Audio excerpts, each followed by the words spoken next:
Magandang umaga. Ako si Hannah Michelle Camcam, naghahati sa inyo ng 5 minutong pagbabalita. Bagyong Karina, lumapat na sa lupain ng Camarines Norte. Narito ang pag-uulat ni Arl Wangko.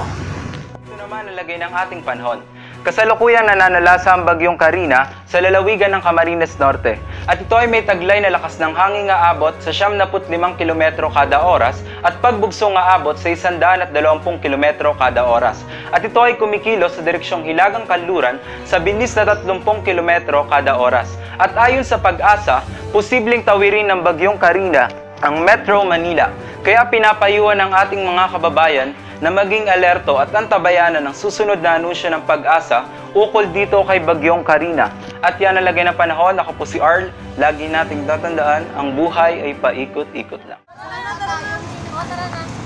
Nandun mga kayo ng assignment niyo Yeah. Oy, yung mga sinabi ko sa inyo, huwag nakakalimutan na. Ano ba yun? Ano ba yung Jonas? Tapos, nakalimutan mo. Papagyuhin na tayo, di pa rin nag-aaral na mabuti. Sorry na. Dumidilim na ako. Makadalian dito, makadalian.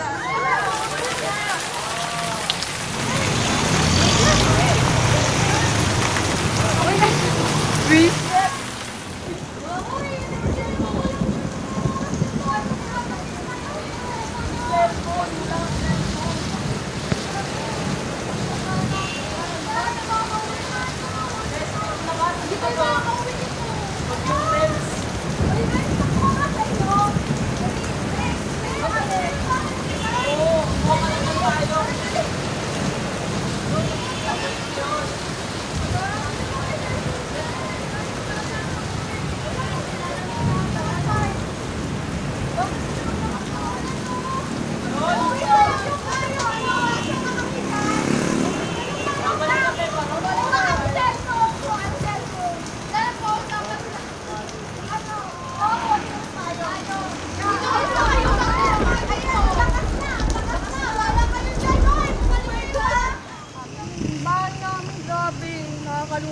Body namin.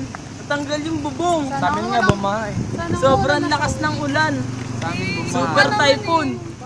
Ala, ano yan? Sino yan? Nangyari dyan? Guys, tulungan nyo. Tulungan natin.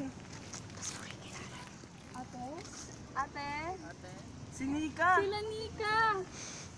Sino yan? Ala, si Sandra to eh. Sandra! Sandra. Kasalukuyan po nangyari ang hindi inaasahan ng mga tao ang pagbuhos sa malakas na ulan at pagbayo ng mga hangin sa ilang karatig lugar dito sa Camarines Norte. Dahil sa lakas nito, maraming ilang lalawigan dito sa Camarines Norte ang binaha at nagkansila ng klase. Ilang mga tao rin ang nasawi dahil sa bagyo. Mula dito sa Camarines Norte, Marian Tambanillo nagbabalita. P-Box, inaantabayanan ng napipintong pagsabog ng Bulkang Mayon. Narito muli ang ulat ni Arl Wangko. Makalipas ang 3 araw na pagbabantay ng P-Box ay tuluyan nang pumutok ang Bulkang Mayon. Nagbugay ito ng 20 milyong tonelada ng sulfur dioxide at abo na may layong 20... Uy, buksan na kayo yung tara. Uy, Ano yun? grabe yun. Grabe. Tinan mo. Uy, ano yan? Grabe. Aray! Labas! Lang, sinalas mo. Dalian nyo.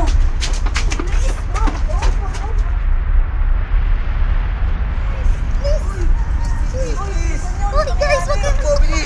Uy. Ano nangyayari? Uy. Ano nangyari? Uy. Yung ano doon, yung ano Bulkan, sumabog. Punta muna tayo doon sa ano. Ibang Tara. dito. Tara na. Sige, doon.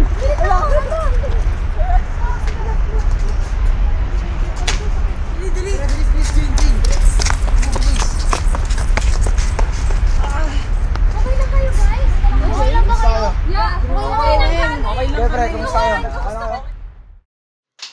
Bulkang Mayon muli na namang sumabog na nagdulot na matinding ashfall sa ilang mga karatig lugar dito sa Bicol, Albay.